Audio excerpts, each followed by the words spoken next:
Now in this lecture we have study about the rain gauges. ठीक है, rain gauge के बारे में डिस्कस करेंगे। प्रीवियस लेक्चर में जो मैंने डिस्कस किया था that is the measurement of rainfall. और मेजरमेंट ऑफ रेनफॉल में मैंने आपको बताया था कि हम जो मेजरमेंट करते हैं रेनफॉल का वो एक इंस्ट्रूमेंट की हेल्प से करते हैं जिसका नाम होता है रेन गेज।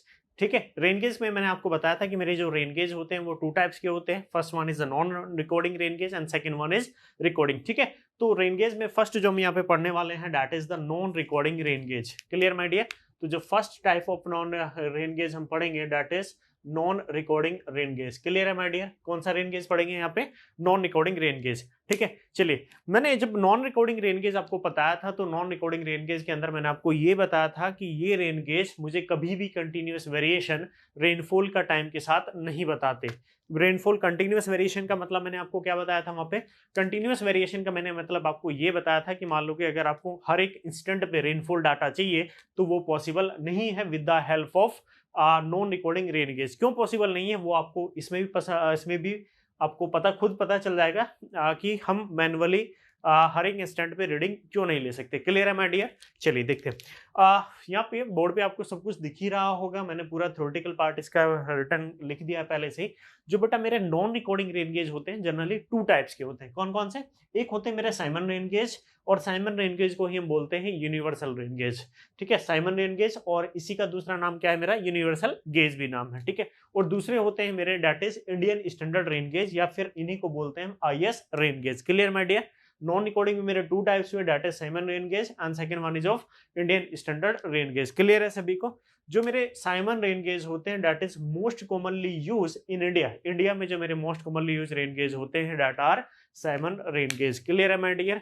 सबसे ज्यादा यूज होते हैं इंडिया में that is Symon rain gauge. ठीक है, जो मेरे इंडियन स्टैंडर्ड रेन गेज हैं that is the modification over the Symon rain gauge. Symon rain gauge के ऊपर कुछ मॉडिफिकेशन की गई। क्या मॉडिफिकेशन थी वो मैं आपको नेक्स्ट आगे बताऊंगा कि कौन कौन सी मेरी मॉडिफिकेशन की गई और मेरा Indian standard IS rain gauge का कंस्ट्रक्शन किया गया और क्या रिक्वायरमेंट थी मेरी, क्या ड्रॉबैक्स थी साइमन रेन गेज के अंदर। क्लियर है माय डियर?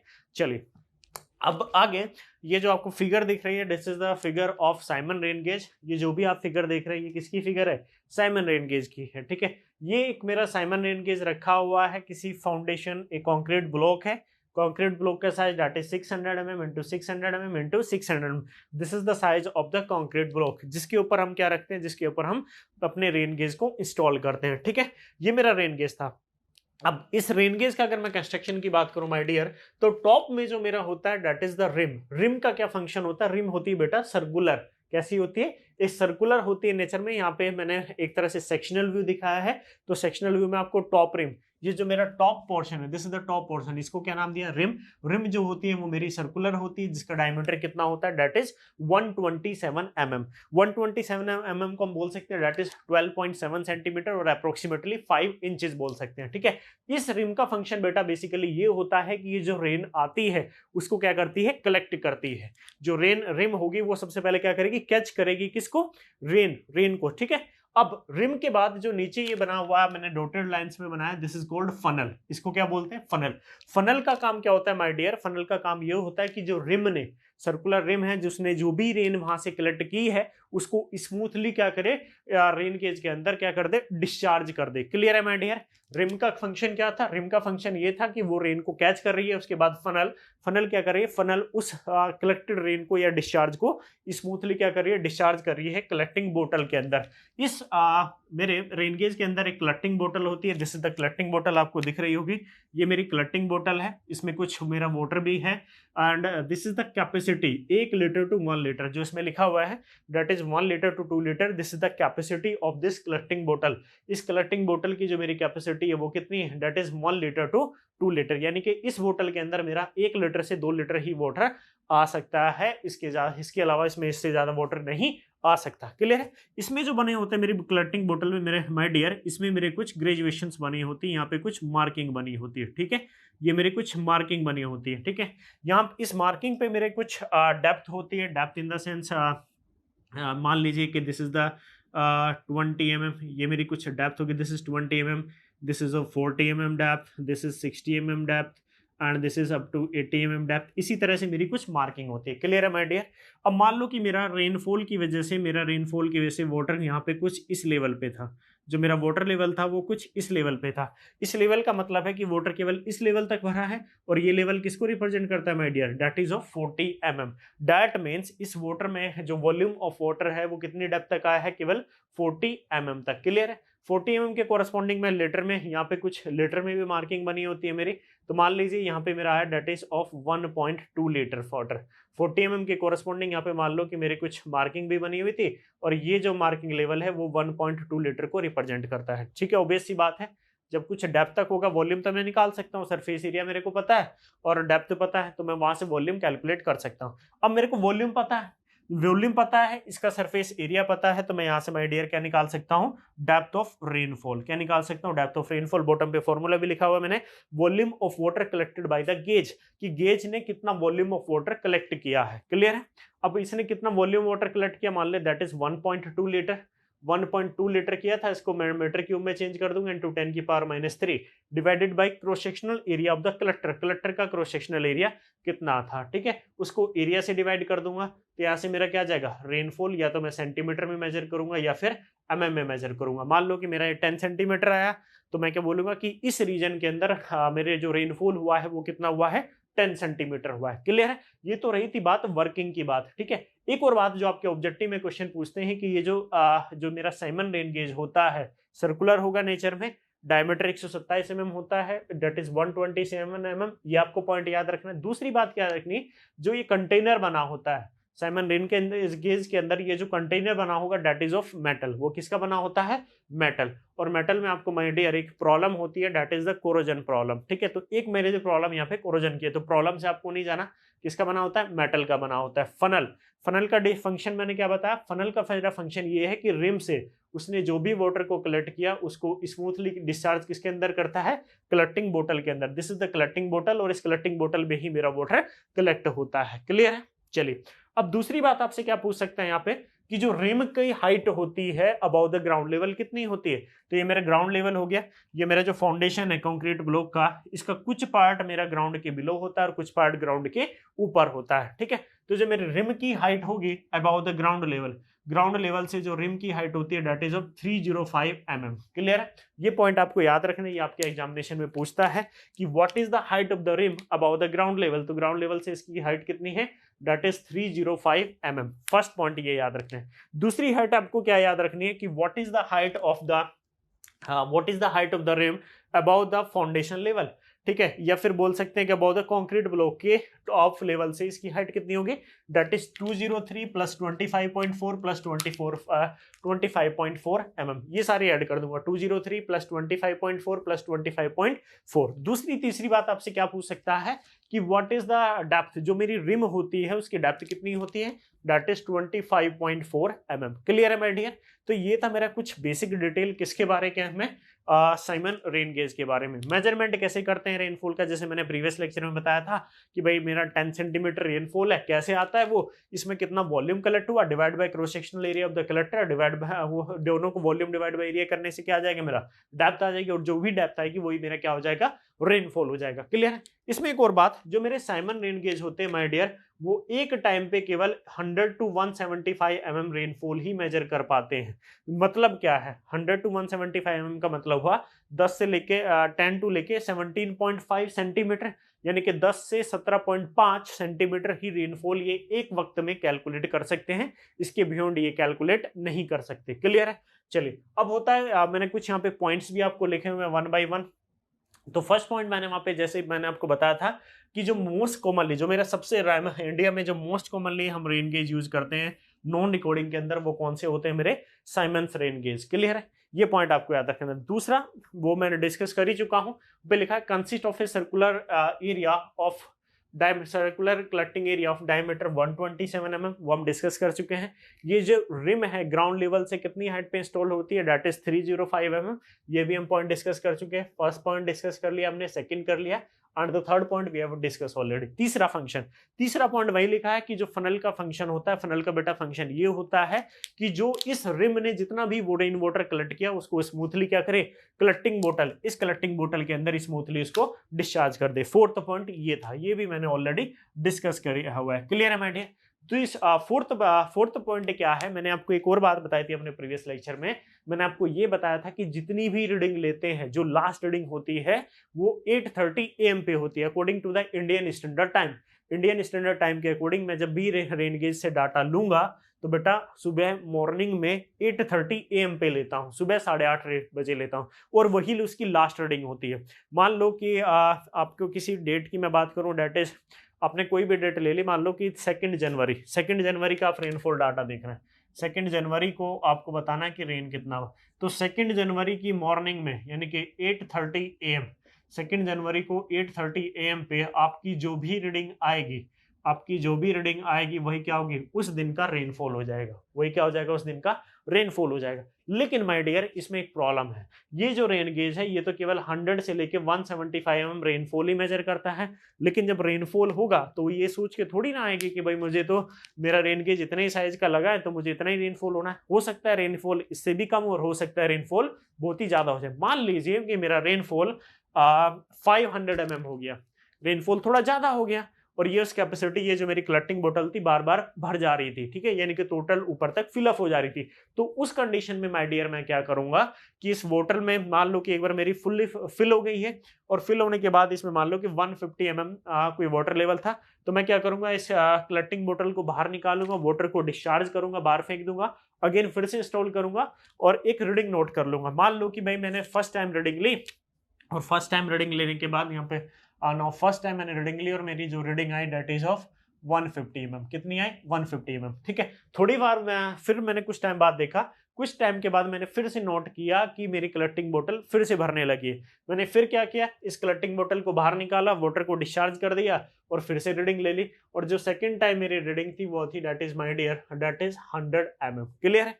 फिर मैंने 2-3 घंटे बाद फिर से देखा, 2-3 घंटे बाद देखा कि मेरी कलेक्टिंग बोतल फिर से भरी हुई है, और कलेक्टिंग बोतल जब भरी हुई थी मैंने फिर से रीडिंग ली, and this is the third reading. और रीडिंग लेने के बाद मान लीजिए that is coming out to be of again 150 mm। कितनी थी, 150 mm, ठीक है। फिर ऐसे ऐसे टाइम बीतता गया, और हमेशा एक बात याद रखनी है कि जो लास्ट रीडिंग होगी वो हमेशा 8:30 AM पे ही होगी। जो लास्ट रीडिंग होती है रेन गेज के अंदर वो कब होती है, 8:30 AM। तो फिर मैंने लास्ट रीडिंग ली, डेट इज फोर्थ रीडिंग, और फोर्थ क्या थी मेरी, लास्ट। और लास्ट कब रहनी है मेरे को, हमेशा डेट इज 8:30 AM। मैंने लास्ट रीडिंग ली, that is coming out to be how much, that is 100 mm। अब मैं रीडिंग नहीं ले सकता बेटा, क्यों नहीं ले सकता, क्योंकि 8:30 पे ही लास्ट रीडिंग लेनी है। और यही मेरा फिफ्थ पॉइंट लिखा है, क्या लिखा है, for uniformity rainfall is measured every day at 8:30 AM। हमेशा आपको यूनिफॉर्मिटी के लिए रीडिंग कब लेनी है, सुबह 8:30 बजे, and it is recorded as the rainfall at of that day. उस दिन का रेनफॉल वो रिकॉर्ड हो जाएगा। लेकिन इसमें लिखा एक और point, that is sixth point, the receiving बोतल डाउन वाली does not hold more than 10 centimeter of rain. As such, in that case of heavy rainfall, the measurement must be done more frequently and entered. इसका मतलब ये हुआ my dear कि आपको reading जो लेनी है वो जल्दी जल्दी लेनी है। मेरी कलेक्टिंग बोतल तो भर गई, लेकिन उसको क्या करना है, उसको डिस्चार्ज करना है, उसको फिर से फ्रेश खाली करना है उस बोतल को, और फिर से क्या करना है, भरना है, रीडिंग नोट करनी है। ऐसे आपने दिन में करके 4-5 रीडिंग ले ली। लेकिन हमेशा इस बात का ध्यान रखना है कि जो रीडिंग होगी, सबसे लास्ट रीडिंग वो मेरी कब होगी, डेट इज ऑफ 8:30 AM। सुबह 8:30 बजे ही मेरी लास्ट रीडिंग होगी। क्लियर। तो मॉर्निंग में मैंने सुबह 8:30 बजे रीडिंग ली और ये हो गई। फिर इन क्या करूंगा, इन सभी रीडिंग को मैं ऐड कर दूंगा। सभी रीडिंग को ऐड करने के बाद that is 150 plus 100 plus 150 plus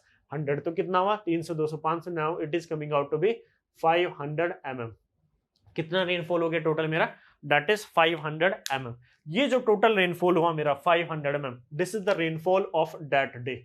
ये रेनफॉल उस दिन का था। उस दिन का रेनफॉल मेरा कितना हो गया my dear, that is 500 mm। तो मैं इसी को, ये जो मेरा रेनफॉल था, it is recorded as the rainfall of that day.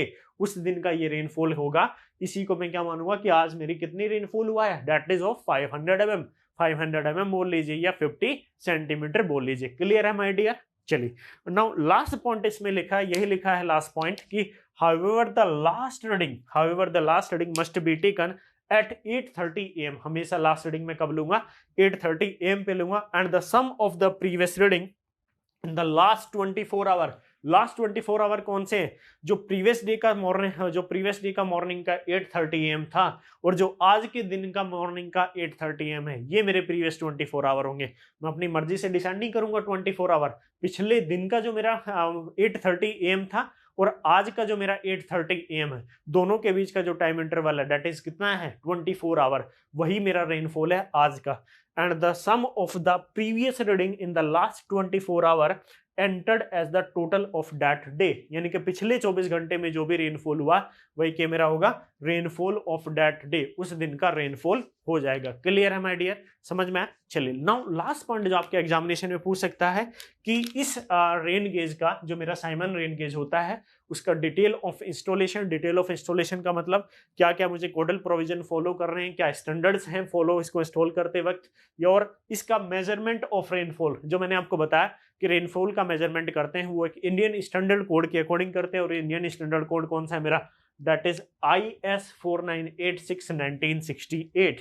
क्या है Indian standard code, that is IS means Indian standard, 4986 is the number and 1968 is the year. जो मेरी 1968 है वो क्या है year. And this is the last point, ये point भी आपको याद रखना है, आपके एग्जाम में क्वेश्चन पूछ सकता है, आपको बोल सकता है कि what is the code for the installation of Symon rain gauge, या साइमन रेन गेज के लिए तो कौन सा है, दैट इज IS 4986 1968। क्लियर है माय डियर?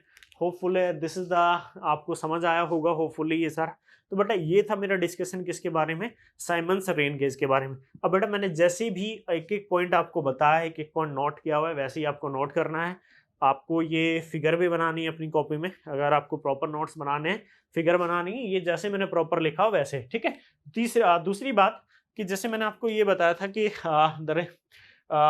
ये बताया the receiving bottle normally does not hold more than 10 centimetre of rain, as such in that can heavy rainfall measurement must be done more frequently and entered। तो इस तरह से इसके नीचे लिख लीजिएगा, फर्स्ट रीडिंग ये ली, सेकंड ये ली, थर्ड ये ली, फोर्थ ये रीडिंग ली, and the however the last reading must be taken at 8:30 AM and sum of the previous reading. उसके बाद उसको सम कर लीजिएगा, सम के बाद जो आए उसी को नोट कर लीजिएगा। This is the rainfall of the last 24 hour, and last 24 hour का जो भी रेनफॉल होता है that is the rainfall of that day, वो उस दिन का मेरा रेनफॉल होगा। क्लियर है माय डियर? चलिए ये था मेरा साइमन रेन गेज के बारे में। लेकिन नॉन रिकॉर्डिंग रेन गेज के अंदर मैंने आपको दो डिस्क्रिप्शन बताए थे, कौन कौन से, कि मेरा एक तो साइमन रेन गेज होता है और दूसरा होता है इंडियन स्टैंडर्ड रेन गेज, ठीक है। अब बेटा इंडियन स्टैंडर्ड रेन गेज की अगर मैं बात करूं तो इंडियन स्टैंडर्ड रेन गेज भी मेरे सिमिलर होता है like Simon rain gauge, but उसमें कुछ स्लाइडर मॉडिफिकेशन होती है, ठीक है। वो स्लाइडर मॉडिफिकेशन क्या होती है उसको डिस्कस करेंगे हम सबसे पहले। क्लियर है? चलो इसको नोट करो आप जल्दी से पहले, फिर आप नेक्स्ट में डिस्कस करते हैं इंडियन स्टैंडर्ड रेन गेज के बारे में। क्लियर है माय डियर? चलो इसको नोट करो। चलिए नोट कर लिया आप लोगों ने। प्रीवियस मेरा हो गया था that is Simons rain gauge के बारे में। नाउ एज वी टेल कि जो मेरा इंडियन स्टैंडर्ड रेन गेज होता है that is the modification over the Symons rain gauge, मेरे साइमन रेन गेज के ऊपर मॉडिफिकेशन होता है, ठीक है। तो now in this lecture in this topic we have study about the Indian standard rain gauge. The first topic that is Indian standard rain gauge को recently adopt किया है मेरे इंडियन मेट्रोलॉजिकल डिपार्टमेंट में।